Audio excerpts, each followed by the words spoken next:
messieurs, bonjour.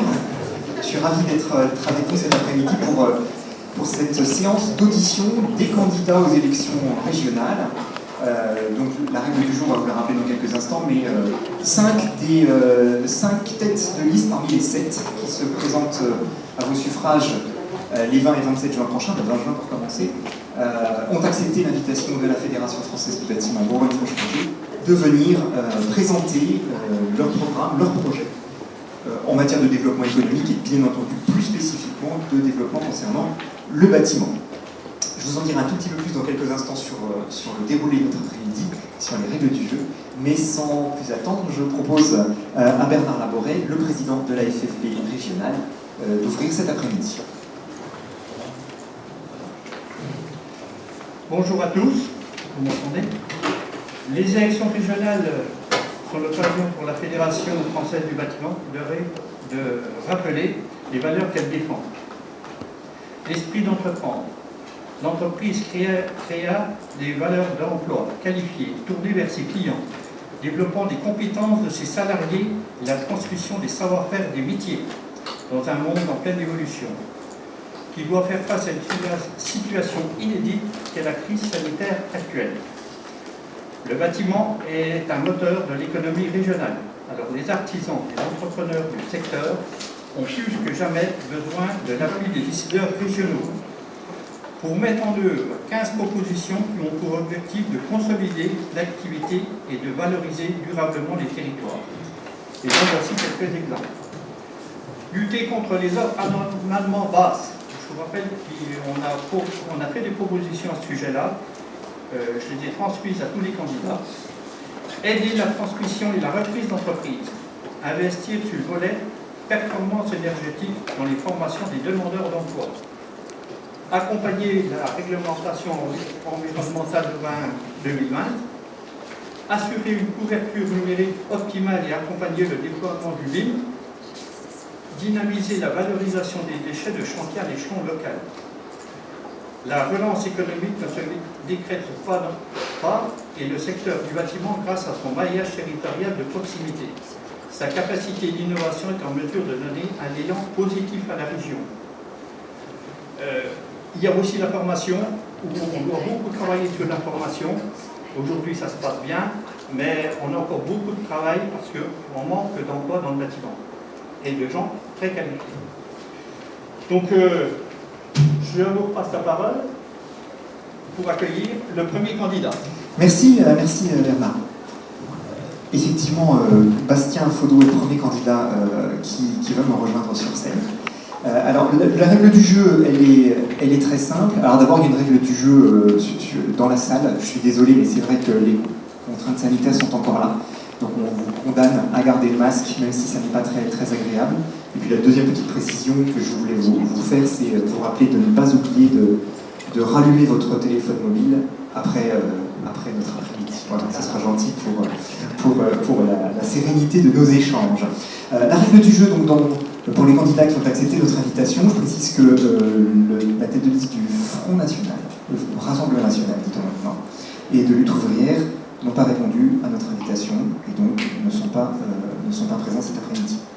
Et nous avons le plaisir d'en accueillir 5 têtes de liste, dont vous pour commencer Bastien Faudot, qui allait, bien comme les autres, bénéficier de 30 minutes d'audition, 10 minutes d'expression libre. Vous allez pouvoir nous livrer, ça vous rappelle quelque chose vous allez pouvoir nous livrer en 10 minutes voilà, les quelques messages importants que vous voulez faire passer aux chefs d'entreprise du bâtiment. Et puis ensuite, on aura un petit échange ensemble pendant 20 minutes. Et si on le peut, sur la fin de chaque séquence, je proposerais qu'il y ait 1 ou 2 questions de la salle, avec cette contrainte que les questions soient très courtes et les réponses également, voilà, pour que je puisse vous donner la parole et qu'il y ait un petit peu d'interactivité dans notre échange, malgré le fait que le temps est extrêmement compté. Bastien Faudot, vous êtes la tête de liste du Temps des Cerises, c'est le joli nom de votre liste, qui fédère 9 organisations politiques, dont la France Insoumise et dont la gauche républicaine et socialiste, dont vous êtes l'un des 2 animateurs nationaux.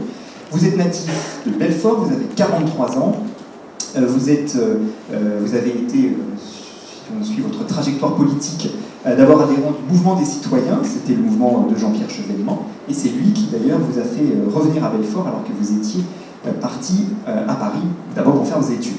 Vous êtes conseiller municipal de position à Belfort depuis 2014 et conseiller départemental du territoire de Belfort depuis 2015. Je vous laisse 10 minutes. Bon, je note d'abord que les informations sont toujours aussi justes que la semaine dernière, c'est plutôt rassurant. C'est qu'elles n'ont pas évolué. Bon, sur la gestion du temps, je vous laisse m'interrompre évidemment quand je suis trop long, puisque c'est une fâcheuse tendance que je peux avoir.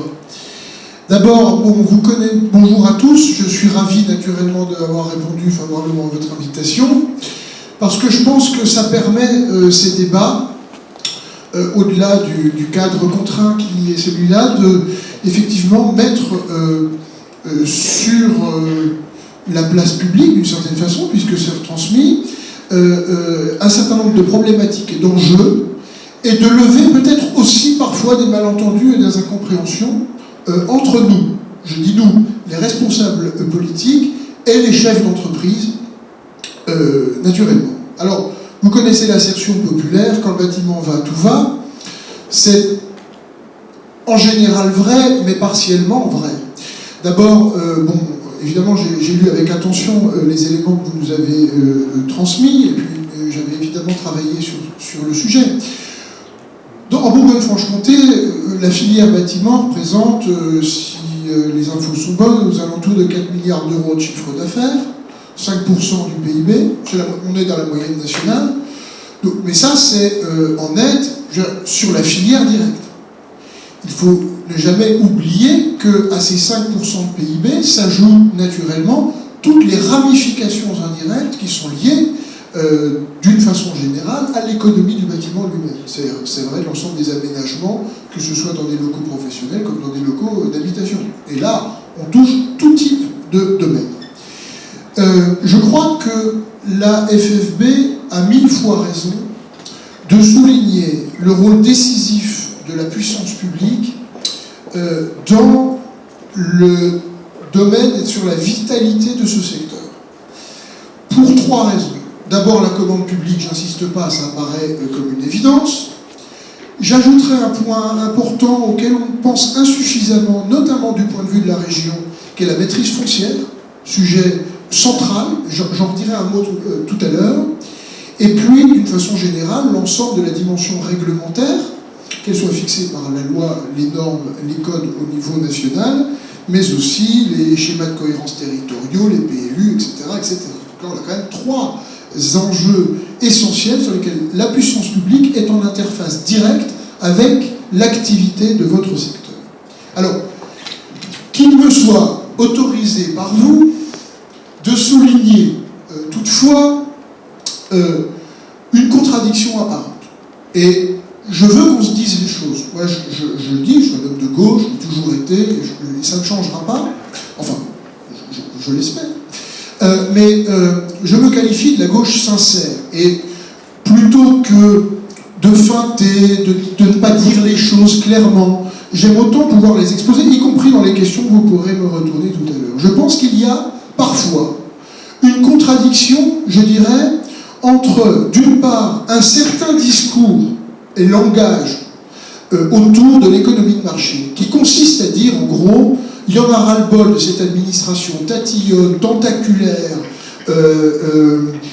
sourcilieuse, etc., lourde, et notamment le poids de l'impôt et des cotisations sociales, que je prête toujours attention à ne pas appeler charge pour des raisons à peu près évidentes, même si c'est devenu dans le langage courant, et en même temps, pardon pour cette citation incontrôlée, et en même temps dire on a besoin d'investissements publics, parce que c'est particulièrement vrai dans votre domaine, pour relancer l'économie, pas seulement pour la relancer, pour structurer notre région, avoir une vraie démarche publique qui est le fruit de la délibération politique et de la démocratie.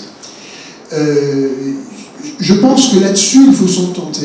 Il y a 2 options, et il faut choisir entre les 2 options. Soit c'est la logique des comptables qui l'emporte, soit c'est la logique des économistes. Et je veux souligner que faire de la comptabilité et faire de l'économie, ça n'a rien à voir. Les comptables,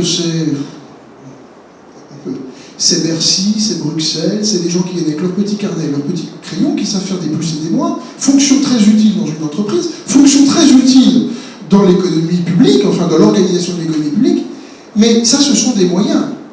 La finalité, ce n'est pas de faire de la comptabilité, la finalité, c'est de dynamiser un territoire. J'ose le terme de croissance, encore qu'il faut le qualifier aujourd'hui. On n'est plus dans les années 60. La croissance est fondamentale pour l'ensemble du territoire, en particulier en Bourgogne-Franche-Comté, où l'on sait qu'il y a un risque, du point de vue de l'organisation territoriale, de sortir des radars. La Bourgogne-Franche-Comté ne comprend pas vraiment de métropole-monde, comme les grandes villes que l'on connaît dans les autres régions. C'est une région, aujourd'hui quand même, de taille très moyenne, voire faible, au regard des autres régions, qui ne comprend pas de métropole-monde. Et donc, il est vraiment très important pour nous d'être en capacité d'être dans cette logique de dynamisation, d'infrastructure pour notre territoire. Ça veut dire infrastructure de transport, ça veut dire service public, parce que sans cela, nous ne parviendrons pas à rester dans le rang de la compétition, parce qu'il existe une forme de compétition des territoires, qui peut poser d'ailleurs de multiples difficultés. Alors quand je dis qu'il faut qualifier la croissance, je vais être très concret. La croissance n'est pas bonne en soi. Quand il y a un bouchon sur l'autoroute, on fait de la croissance. On consomme du gasoil ou de l'essence. Ça n'a rigoureusement aucun intérêt pour celui qui est au volant de sa voiture, et ça n'en a aucun non plus sur le plan écologique. Donc, la croissance en soi ne suffit pas. Mais je ne suis pas là sur un langage de décroissance. Vous avez compris le sens de mon message. Alors, pour les besoins de développement d'un territoire et de sa dynamique, je pense en gros, si vous voulez, qu'il y a besoin d'une action publique déterminée. Si je prends un exemple historique, au sens où, par exemple, De Gaulle l'a organisé au lendemain dans l'après-guerre, au temps des 30 Glorieuses. Infrastructure publique, investissement massif vers des projets utiles, d'utilité économique, d'utilité sociale, d'utilité écologique. Et c'est ce triptyque-là qu'il faut réaliser dans le domaine de la filière bâtiment, je dirais comme dans les autres. Et de fait, je le disais tout à l'heure, vous êtes les acteurs dans le champ du développement économique en général, qui, je n'utiliserai pas le terme de dépendance parce qu'il n'y en a pas, mais repose en partie sur la vitalité et la dynamique des politiques publiques. Alors, votre fédération analyse certaines problématiques de façon que je juge vraiment très pertinente. Le premier exemple que je voulais utiliser, c'est que j'ai particulièrement apprécié le focus sur les cascades de sous-traitants que vous avez mentionné dans le document qui nous a été joint. Et de ce point de vue, parce qu'il y a en place aujourd'hui une dissimulation des opérateurs réels et des conditions dans lesquelles s'exerce leur responsabilité, je devrais dire plus exactement, parfois leur irresponsabilité.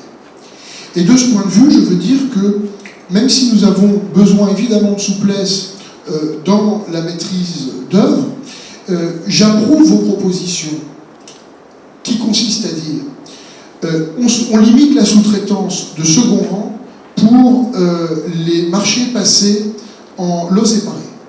Et on limite la sous-traitance en troisième rang pour les lots qui ne sont pas allotis, de manière à réduire cet effet de ce que vous appelez la sous-traitance en cascade, qui n'offre, y compris, là je parle de nos intérêts à nous, puissance publique, plus aucune lisibilité et visibilité sur ce qui se passe. Et puis évidemment, l'enjeu central, c'est que tout cela conduit à des logiques de moins-disant, qui ne sont pas toujours celles de la qualité in fine de la réalisation, et puis surtout, à force de tirer les prix vers le bas comme on le fait, on se met en situation d'extrême fragilité, je dirais, y compris vis-à-vis de la concurrence plus large.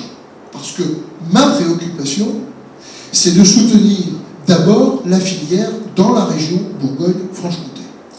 Alors, d'ailleurs, je dirais de ce point de vue-là que, en tout cas nous, on intégrera très clairement dans les politiques régionales le respect de ces clauses de marché dont je viens d'évoquer et qui est une demande de votre part. Il y a aussi l'enjeu sur les transmissions d'entreprise. Il ne reste plus qu'une minute. Bon, évidemment, je n'aurai pas terminé. Je partage ce que vous avez là aussi proposé, y compris pour limiter les aspects de concentration. moi, ma préoccupation, c'est l'égalité territoriale. Notre région ne survivra pas si nous n'avons comme seul focal que l'avenir de Dijon et de Besançon. Nous avons un territoire avec un maillage territorial, des villes de second rang, entre guillemets, entre Auxerre, Châlons, Nevers, le Nord-Franche-Comté, Belfort, Montbéliard. Et pour notre économie régionale, pour votre filière, il est vital de ne pas laisser sombrer à l'abandon tous ces territoires. Je le répète, la Bourgogne-Franche-Comté, c'est la première région rurale de France, avec plus de 55% des habitants qui vivent dans les villages, les petits bourgs, etc. Et par ailleurs, ceux qui vivent également dans les villes que je qualifierais d'équilibre territorial. Donc ça, c'est un enjeu pour moi essentiel. Or, on le sait, dans les politiques de transmission d'entreprise, si nous ne sommes pas capables de protéger notamment tout le secteur de PME, TPE, etc., dans votre secteur, et qu'on cède à la logique qui va favoriser la concentration, c'est aussi cela qui va appauvrir tous ces territoires. Donc je pense que ça, c'est vraiment un enjeu très important. Il y a des dispositifs régionaux qui existent pour cela. Il y a les garanties de la BPI, et ça, il faut les mobiliser avec une région qui doit être une instance de coordination sur ces secteurs.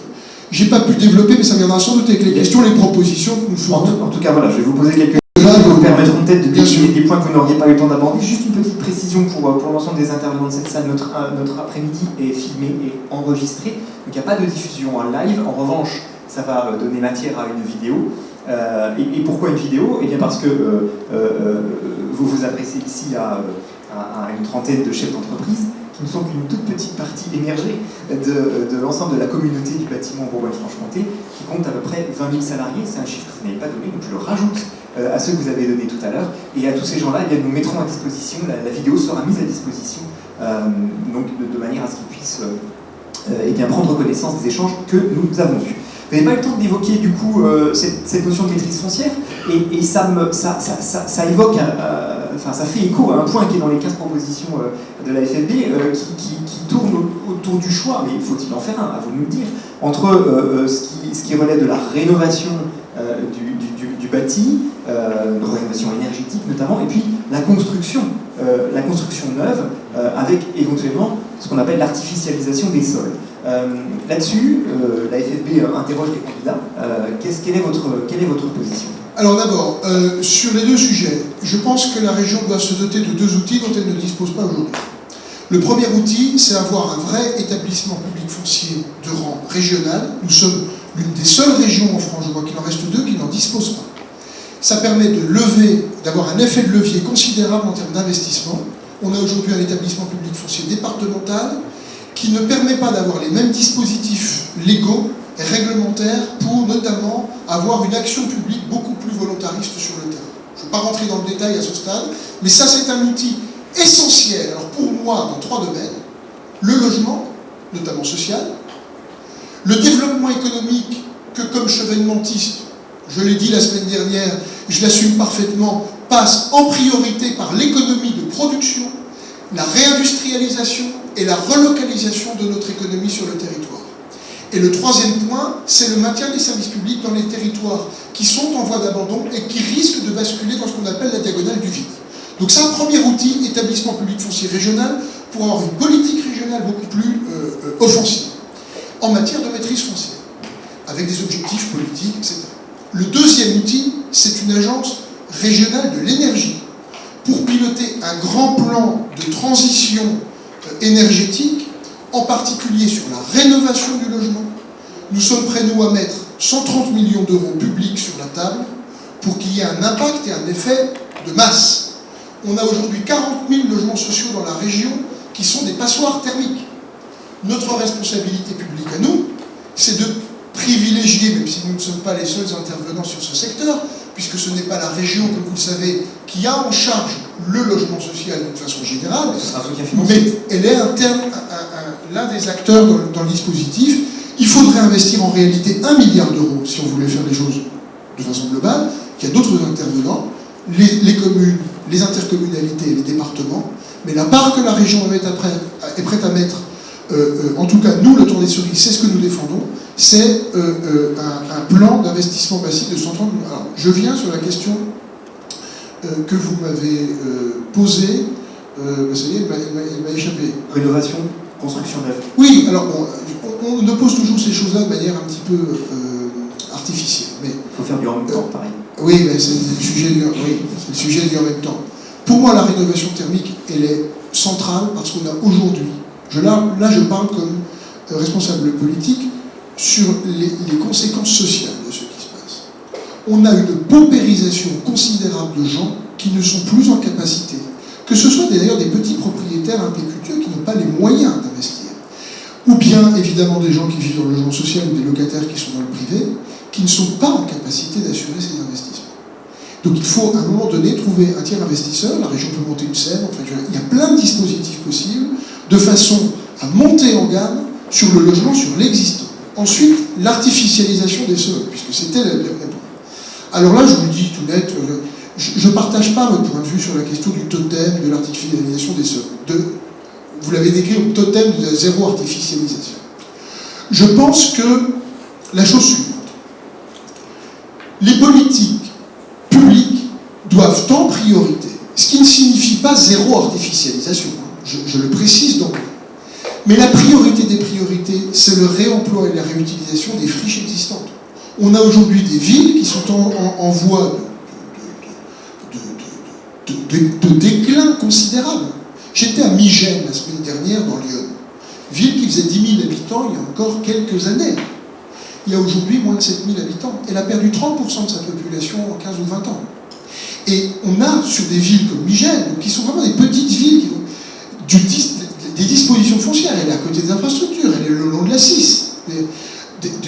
Du foncier disponible qui ne trouve pas aujourd'hui d'investisseurs. Donc je pense que la question centrale aujourd'hui, c'est d'éviter à tout prix les mouvements de concentration exclusifs qui contribuent à l'étalement urbain dans les grandes villes, parce que la responsabilité écologique que nous avons tous, que l'on travaille dans la filière bâtiment, qu'on soit chef d'entreprise, salarié, fonctionnaire, commerçant, nos enfants auront à gérer les conséquences de l'irresponsabilité d'un certain mode de production pour lequel l'urgence nous est faite à tous. Quand vous allez discuter avec les viticulteurs, quand vous allez discuter avec le secteur de la foresterie dans le Morvan, les conséquences du dérèglement climatique, on va les payer tous économiquement et au prix fort. Et si on ne l'anticipe pas dès aujourd'hui, et l'artificialisation des sols, du point de vue de l'atteinte à la biodiversité, entre dans cette inquiétude généralisée autour des questions environnementales, si nous considérons que c'est un problème de second rang, la logique sera celle du boomerang. Et pour la puissance publique, comme pour les opérateurs privés, s'il n'y a pas une prise de conscience universelle de ce sujet, nous le payerons tous très très cher. Donc je pense que la question c'est pas de développement anarchique du territoire, on évite l'étalement urbain, parce que cela coûte aussi très cher en matière de services publics, de manière très concrète. On limite l'artificialisation de sols nouveaux en privilégiant d'abord le réemploi des friches industrielles et du foncier disponible.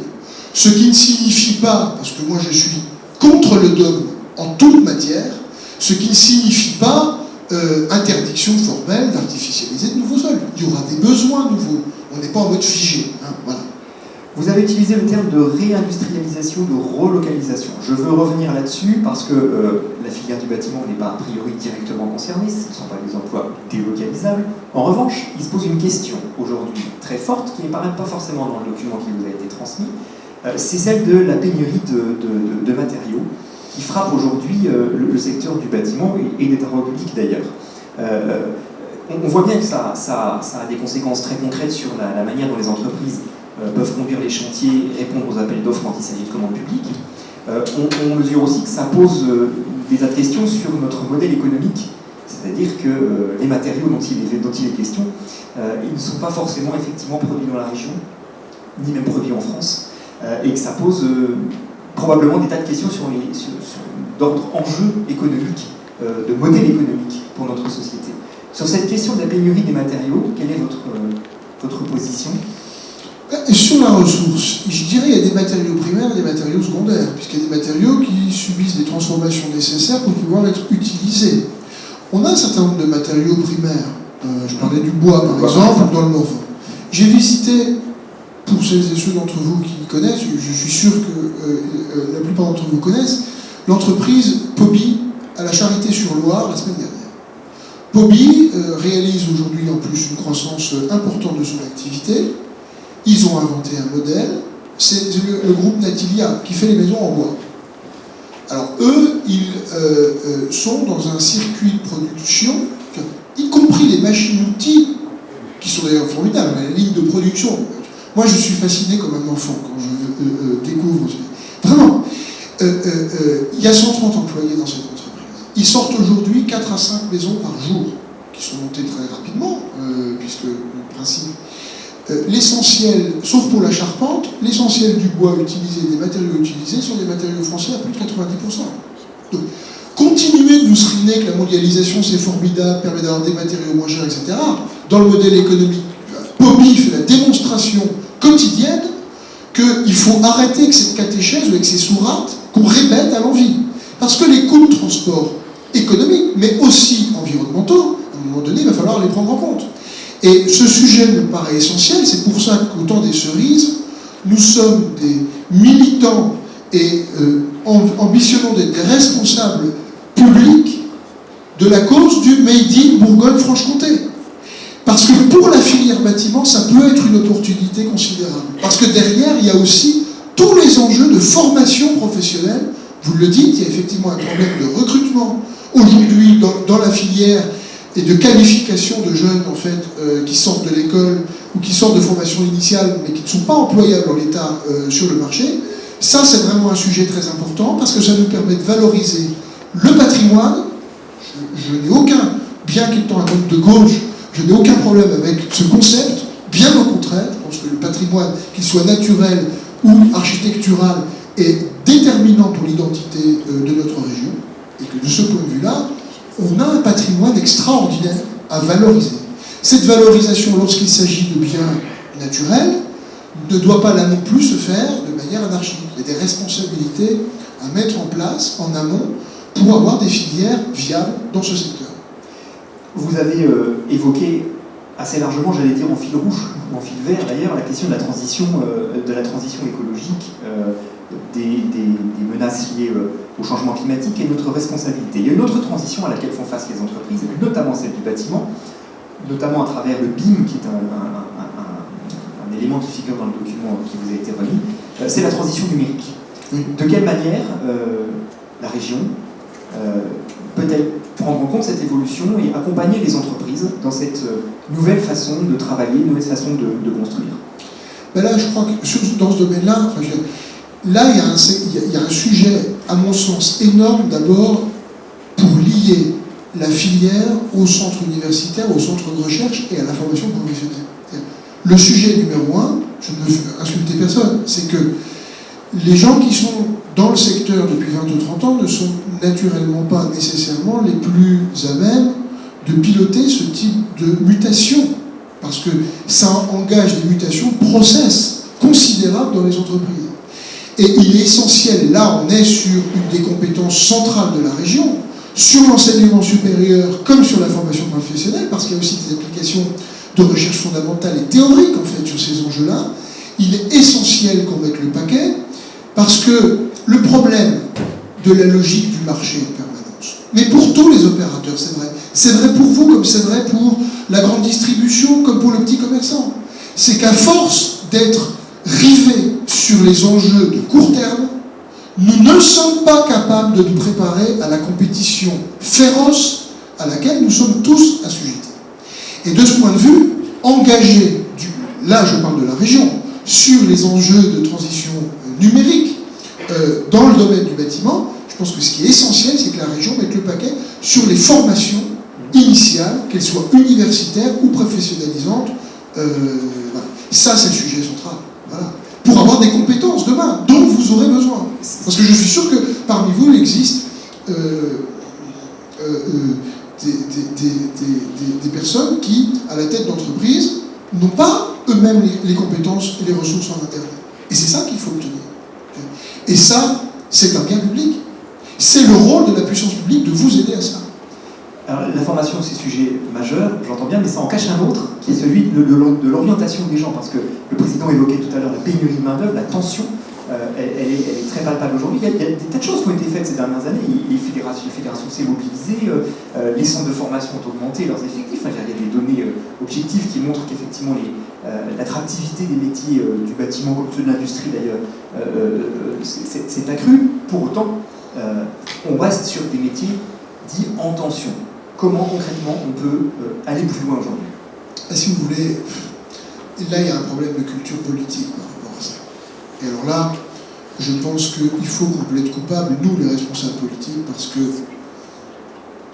bon, je vais vous faire un aveu, hein, je ne l'ai jamais fait celui-là, mais j'ai toujours soutenu, dans ces grands choix politiques, Jean-Pierre Chevènement. Voilà, c'est ma ligne. Je pense que Jean-Pierre a commis une erreur au moins de communication importante quand il était ministre de l'Éducation nationale avec l'objectif des 80% de bacheliers. Que tout ça va aussi avec un discours qui n'était pas du tout le sien par ailleurs sur, comment dirais-je, l'économie de l'intelligence, le tiers secteur, l'économie de service. Mais le problème c'est que c'est pas avec du marketing et de la com qu'on va relancer l'économie. Je veux dire, s'il n'y a pas de support de production, et vous êtes dans l'économie de production, évidemment, on n'a rien à vendre. Donc le sujet central de mon point de vue, c'est aller contre une mauvaise habitude qui est vieille de maintenant sans doute 30 ans en France, qui consiste à survaloriser l'enseignement de matières grises. Il est évidemment essentiel, mais en dévalorisant beaucoup trop les travaux manuels. Dont je veux dire, c'est d'ailleurs un menuisier, enfin, c'est un gros menuisier, c'est une PME de 50 salariés, qui réalise à Varzy, dans la Nièvre, vous avez vraiment, pourtant je suis de Belfort, je suis debout, il y a un lobby nivernais qui s'exprime à travers mon propos. Cette menuiserie réalise des meubles d'exception pour Ange-Louvois,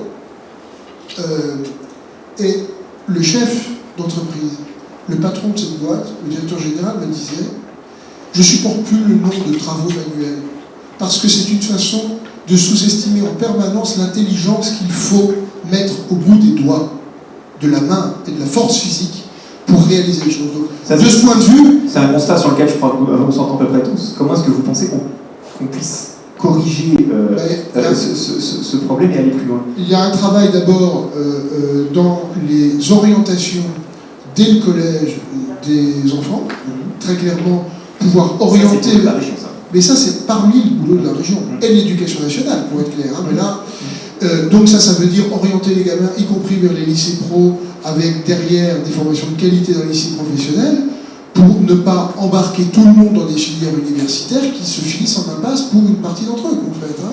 Donc ça se passe très en amont. Voilà. Et derrière, c'est débloquer les crédits nécessaires dans les formations, qu'elles soient post-bac et professionnalisantes, pour valoriser. Il y a un problème de culture. Et ça ne va pas se faire en 6 mois, cette affaire-là. Ça prendra des années. Parce que l'ensemble du pays, d'une certaine manière, a été intoxiqué à la drogue dure des études supérieures et intellectuelles. Voilà. J'avais promis que vous pouviez poser une ou deux questions. Alors on va mettre en œuvre la promesse. Et on va mettre en œuvre le concept de question flash. Si vous la connaissez, mais vraiment, question très courte, réponse très courte. Il y en a une, deux dans la salle qui voudraient prendre la parole. Monsieur. Merci, M. Folliot. Moi, je vais poser une question par rapport justement au dernier propos concernant l'éducation nationale. C'est l'éducation nationale qui disait cette problématique. Est-ce que vous ne croyez pas qu'il faut travailler à faire évoluer cet outil et que l'on puisse avoir, au niveau des branches professionnelles, la capacité à proposer nous-mêmes de propres référentiels et les valider par un diplôme, que ce ne soit pas uniquement une signature de l'éducation nationale qui valide le diplôme? À l'évidence, en tout cas, moi je pense que l'idée que vous soumettez là, elle est plutôt bonne, mais en tout cas, on pourrait imaginer une concertation beaucoup plus étroite pour que les formations soient pensées avec le secteur d'emploi.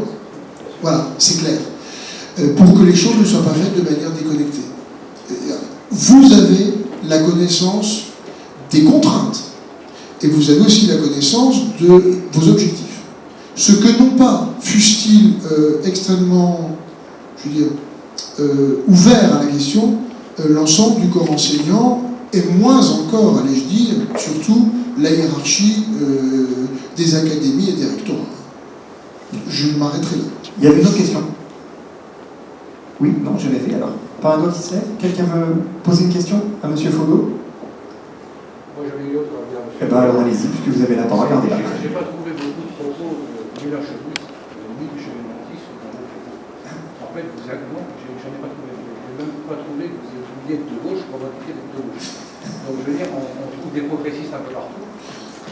Mais je veux dire, ce qui nous intéresse, si vous voulez, aujourd'hui, ce n'est pas une attitude forcément positive ou, on va dire, probativement plus que les autres.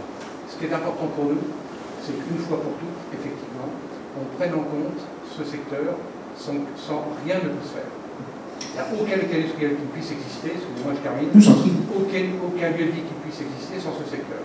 On considère, à ce titre, qu'on n'est pas suffisamment accompagné en termes de formation. Nos entreprises ne sont pas insuffisamment accompagnées, dans le cadre de leurs investissements, c'est complètement sûr. C'est-à-dire qu'on est complètement en dehors du. L'industrie est relativement accompagnée, mais au niveau du BTP, relativement. J'ai entendu. Et je ne parle pas du plan de relance, c'est ce qui est inscrit dans le plan de relance. En dehors de ça, mais je pense qu'il y a un moment donné, vous parliez de ruralité tout à l'heure, effectivement, il n'y a pas un territoire en France qui ne dispose pas d'un artisan sur son territoire, de la plus petite commune qui existe dans les départements. Donc aujourd'hui, on a besoin, effectivement, pour être opérationnel et effectivement apporter valeur ajoutée complètement à l'économie française, d'être beaucoup plus aidé qu'on ne l'est aujourd'hui. Ce n'est pas de la subvention à perte, c'est de l'investissement à long terme. Vous parliez d'investissement à long terme tout à l'heure, et bien là, je vous prends. Et l'intervention de monsieur me permet de boucler sur la toute dernière question que je voulais vous poser, qui est, vous, président de Région Demain, comment vous travaillez avec les chefs d'entreprise, en particulier dans le secteur du BTP? Parce que derrière la question, il y a effectivement une question de concertation, de dialogue, de travail au quotidien avec eux. Vous savez, le temps des campagnes, malheureusement, conduit souvent à des déclarations la main sur le cœur, sur lesquelles, que ce soit les citoyens d'une façon générale, comme les chefs d'entreprise, vous vous dites, bon, les promesses n'engagent peut-être pas au-delà du premier tour ou du second tour de l'élection. Il y a pourtant un enjeu très important sur le plan démocratique, enfin, qui n'est pas, c'est pas un problème de concept ou un problème théorique. C'est que je pense que la responsabilité publique, d'une façon générale, elle doit avoir pour préoccupation majeure de mobiliser l'intelligence collective. Et vous avez des connaissances que nous n'avons pas. Et il est essentiel que l'on soit dans une logique, je parlais de symbiose la semaine dernière, dans laquelle la puissance publique est là pour épauler. Elle n'est pas là pour emmerder. Elle est là pour épauler un secteur qui est évidemment vital à l'économie du pays tout entier. D'abord parce qu'effectivement, il n'y a pas d'emploi ou peu d'emplois délocalisables, et parce que là, on est dans des réalisations qui font aussi, là on parle architecture, on parle bâtiment, c'est pas que la beauté du geste architectural dont nous parlons, c'est celle qui structure et façonne les paysages quotidiens de toute la population. Donc, de ce point de vue, en plus, c'est des motifs de fierté. Je terminerai là-dessus. Je ne veux pas, comment dirais-je, dévier trop sur les questions personnelles. Mon père a été chef d'équipe dans le génie civil, dans une entreprise dans le sud d'Alsace, du côté de Mulhouse, pendant 20 ans dans sa carrière professionnelle. Il a terminé sur ce secteur-là. Et j'ai vu aussi, enfin chef d'équipe, puis ensuite conducteur de travaux, j'ai vu aussi comment dirais-je, l'épuisement moral et physique que ça représente au quotidien. Et ce respect du travail. On a une région qui est une région de labeur. Elle a été façonnée dans l'histoire par les travailleurs, les paysans, les ouvriers. Et je pense que nous, responsables publics, devons avoir... Il y a aussi une dimension supplémentaire. On n'est pas dans des colonnes de chiffres. Cette question-là, cette dignité du travail-là, à mon sens, doit être vraiment un enjeu essentiel. Et pourquoi je vous dis ça? C'est parce que, de fait, la concertation avec le monde de l'entreprise, on le doit au titre de cette dignité-là. Merci, merci Bastien Faudot pour votre intervention cet Merci. après-midi. On peut vous applaudir, non? Enfin, si vous voulez. Merci beaucoup. On doit pouvoir accueillir notre candidat.